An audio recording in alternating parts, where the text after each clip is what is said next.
everyone. Welcome to another episode of the Don't Get Me Going podcast. My name is Zoe Lulinski, and today we're going to be talking about some of the recent news that just came out this week, and then my reactions and takeaways to some of the Week 8 games.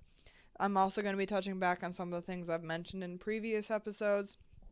I previously talked about the much-anticipated Caleb Williams and Jayden Daniels game. I will be talking about that. Obviously, if you guys watched over the weekend, the Bears-Commanders game was very crazy and very heartbreaking for me. The Colts just recently announced that they were benching their starting quarterback, Anthony Richardson, in place for Joe Flacco. This is interesting because, of course, as we know, Joe Flacco has played already a little bit this year when Anthony Richardson is out, and they look like two completely different teams when they're playing. Joe Flacco, who's a veteran in this league and has been around for a while, has been able to carry the team into possible playoff conversations, while Anthony Richardson has struggled a little bit. Anthony Richardson is really interesting to me because he's one of the most athletic guys you'll see in the league, but his decision making and his raw talent just isn't there to be one of the top guys in the league that we expected he would be coming into the season. So he's finished off last year before he got hurt really well, and this year just hasn't translated in the same way. I thought it was really weird seeing him check himself out in a game as well. I mean, obviously, other players check themselves out all the time, but it's just different as a quarterback. You're usually like the leader of the team. It was weird. I think everyone thought he was injured when he came out, but I don't know. It was just an interesting situation.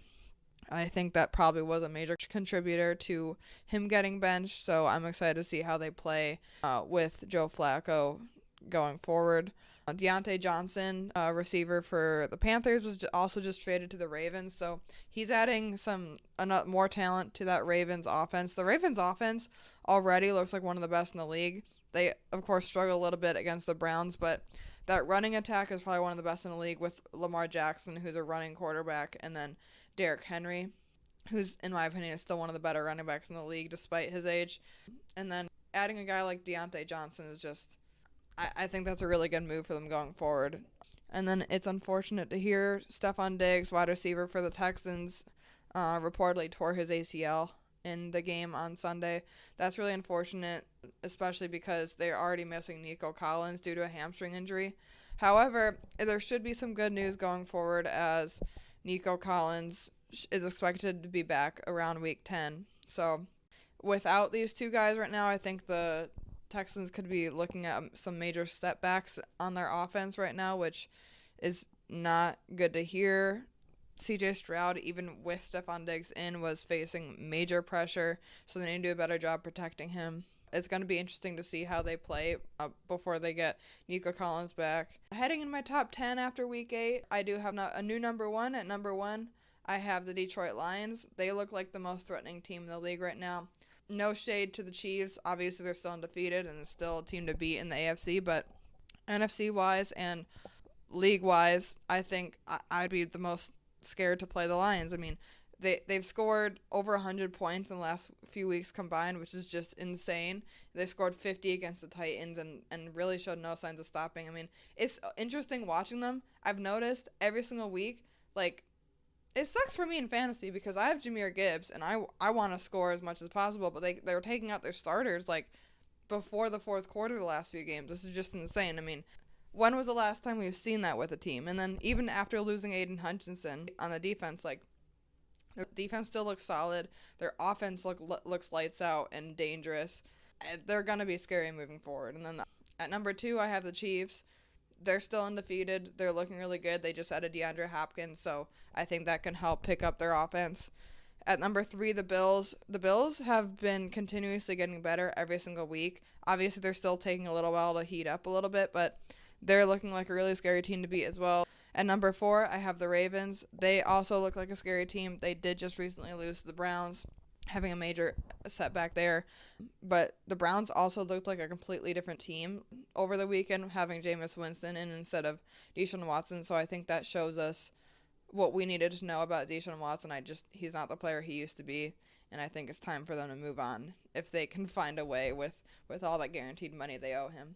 But the Ravens just added Deontay Johnson at wide receiver as well. That's another weapon for Lamar Jackson. So they're still top 5 team in my opinion. And then the Packers at 5, they didn't beat the Jaguars by a lot, but we saw all we needed to see by them. I mean, Jordan Love went out again, and Malik Willis just stepped right in. And I think that shows how important it is to have a good coach. I mean, being able to win and dominate like that with any quarterback is super impressive. So, lucky Packer fans having Matt LaFleur on their team. At number 6, I have the Vikings. Their defense just seems to be cooling down these last few weeks. They haven't gotten the pressure they have been, which is a major contributor to that team and their success through the first 5 weeks. And after the bye, they just have kind of been slowing down a little bit.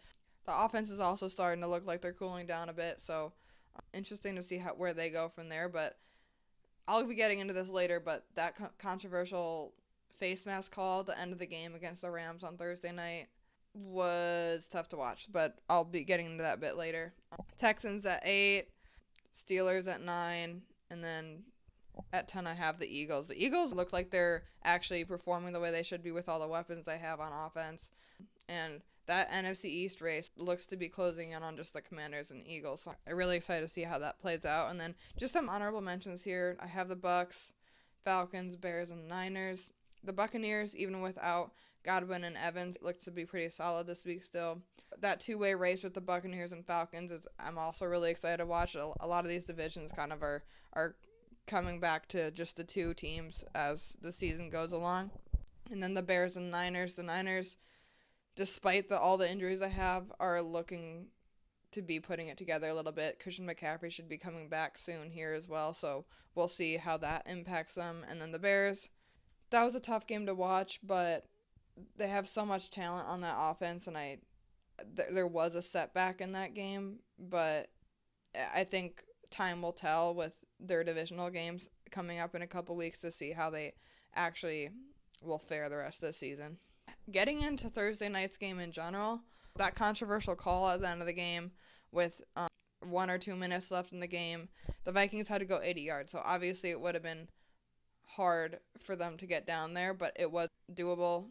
And I think that face mask call kind of just negated the whole thing. I mean, football's supposed to be fun to watch, and when refs are missing calls like that, it completely ruins the atmosphere, ruins the game.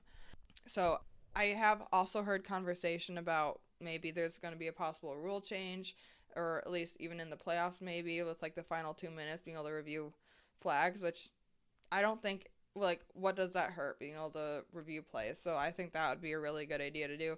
But the Rams are also looking better. They got Puka Nacua back and Cooper Kupp at the same time, and they're looking like a completely different team with them. I mean, that defense still has some work to do in the passing game, but they got a lot of pressure on the Vikings on Thursday night, and the two receivers coming back look to be making a big impact. But just this week, it looks like that whole NFC West division is kind of making a push and comeback. I mean, of course, the NFC North and the AFC North, I'd say, are still probably two of the better divisions in the league.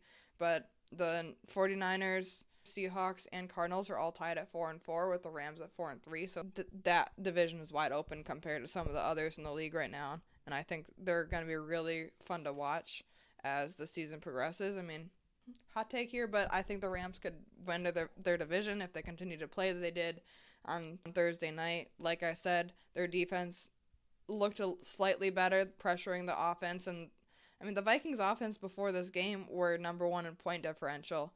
Obviously, I think that contributes with their defense getting stops and everything as well. But, I mean, that Vikings team is a good team, and their offense, getting their weapons back, looked really solid. Obviously, they also have Kyren Williams at running back, so they have weapons on the offense, and then they were able to get pressure on the defense. So if they fix their secondary a little bit, I think they have a clear path to make the playoffs. They're one game back in their division, so that's going to be a fun division to watch. And then the 49ers, despite all their injuries, just beat up on the Cowboys. They looked really dominant in that win. And then, like I said, they're 4-4, so they're tied for first in their division. I think it's just going to be a really fun division to watch here on out. Getting into the Caleb Williams and Jayden Daniels debate, just please take a moment of silence for myself and every other Bears fan that watched that game on Sunday. It was hard to watch, and I I want to forget it, but I think that's going to be something that's lingering the rest of the season, especially as the playoff hunt battle heats up. This Bears Commanders game really wasn't what I was expecting. I was really expecting it to be more of a shootout, if anything. I mean, the Commanders have the top scoring offense in the league. They're averaging 30 plus points a game coming into this. And of course, I know Jayden Daniels is hurt, but I'll get onto him a little bit later. But he looked really good still, despite them not scoring a touchdown until that last Hail Mary in the final seconds. But it was more of a defensive battle. You know, the Bears didn't break 100 yards until the fourth quarter. I think that shows how much the Commanders' defense is improving. The Commanders look like a real deal. I mean, they're going to be a scary team to face in the playoffs.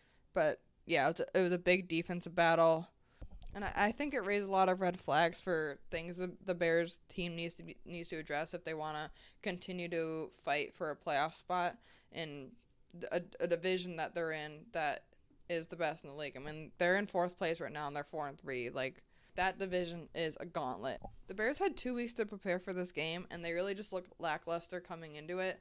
They didn't break 100 yards, like I mentioned, until the fourth quarter, and then the defense, they looked really good. The defense was the highlight of the game for the Bears, okay? And honestly, the Commanders as well, until that Hail Mary. But the Bears defense coming into this game was one of the top teams in missed tackle percentages, meaning they really didn't miss many tackles. I think it was like a 5% rate of missed tackles, which is really good. But it looked like, I mean, the Commanders' offense had over 400 total yards, and they really were just bulldozing them, missing tackles all the time. So the offense still looked pretty solid for the Commanders, despite them not scoring a touchdown. But let's not forget, the Bears' defense was the MVP for the Bears. They kept the Bears competing in this game despite the offensive struggles. It's a thing a good team has to do to be able to win. They have to pick each other up. But like I said, I think this raised a lot of red flags to the Bears in terms of the preparedness of the team. I think their game management was struggling a little bit towards the end. Obviously, I don't know what's going on behind the scenes. Of course, they could have seen something in practice. They could have seen something in the game or been practicing for specific things. I really can't tell you how exactly they prepared for the game, but the play calling towards the end and the game management, I think, kind of just sealed the deal for the Commanders towards the end. I do question the Bears' decision to run the ball with fullback Doug Kramer over guys like Rashawn Johnson and DeAndre Swift when it's their first possession in the red zone all game, and they're down by 5 points late in the game. And this is a crucial play that ends up having huge effects on the rest of the game. They ran it with fullback Doug Kramer, who's the backup center in the league, and he fumbles it on the goal line, giving the Commanders the ball. So I question it a little bit. Obviously, I heard they ran it in practice before, so like it's not something that just randomly came out of the blue. But in my opinion, that's not something you should run unless you're up by multiple scores. Again, I'm not an NFL coach, so I don't know what was going on behind the scenes, but that's just my opinion on it. So that was one of the first play calls that I was a little confused by. So let's move on and talk about the Hail Mary.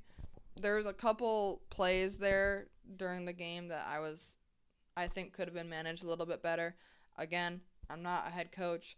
I don't know what they saw on the field, but choosing to have all of your guys back up to the end zone and having only 3 guys rushing and 1 guy as a spy on the second to last play of a game when you know they're probably going to be attempting a Hail Mary, letting Terry McLaurin pick up 13 yards was what put them in the zone to even think about having a Hail Mary. If you play normal defense or press them a little bit, pressure them a little bit, having more rushers rush Jayden Daniels on the Hail Mary, then that ending wouldn't have happened. I think it just could have been managed a bit better. And then this is not the first time something like this has happened. The Bears had a 98% chance to win the game within those last 3 seconds. And this has happened 3 other times, literally last year, against teams when they had a 95% chance to win it and then ended up losing it within the last, quarter of the game. I think it comes down to coaching. I mean, look back at Matt LaFleur on the Packers, he's dealing with backup quarterbacks, young players, and they're continuing to find a way to win. And then the Bears, who have weapons, they have offensive weapons, have defensive weapons. Matt Eberflus has made one of the most amazing Bears defenses we've seen in the last few years. Don't get me wrong, he's been great. He's a great defensive coordinator, but the management and the decision making, I just think the management is a little off. And then on the Hail Mary play, again, it's all about execution. What the heck was Tyreek Stevenson doing on that play? If you guys haven't seen the clip, Tyreek Stevenson was taunting Commander fans during the Hail Mary play and then ran up and tipped the ball and was the one that tipped it into the end zone. And from what I've heard, he was the one that's supposed to be covering the end zone. That's just an embarrassing play. I mean, I don't understand what was going on in his mind to do that, or like just play to the whistle. I just don't understand it. So there's just a lot of things that are a little painful for me right now to watch, or to talk about. But overall, I think this was a really interesting game. Of course, I mean, it's in the news everywhere right now, but I think Jayden Daniels played really well still. Obviously, they didn't score any touchdowns or anything till the end of the play. I'm not really counting that Hail Mary play as a touchdown. I mean, it is a touchdown, but it was as lucky as it can get for any team. I mean, you don't see Hail Mary plays work very often. But besides that, the Commanders' defense looks to be getting better every single week. They got really good pressure on the Bears. And then the offense still got over 400 yards of total offense. Cliff Kingsbury is doing a really good job with Jayden Daniels. I think they're really going to be a really fun team to watch, especially as the season progresses. Again, the Bears defense, I think, proved that they're a top 5 defense still. I think it just depends on the offense, and I think they still have time to figure it out. I think it's going to take some time. They had a major setback, especially after their bye week, but they're going to be tested with these division games coming up, and I think we'll really figure out what type of team they are once they play their divisional games. So that's all I really got for now. Thank you guys for watching, and I'll see you guys next time.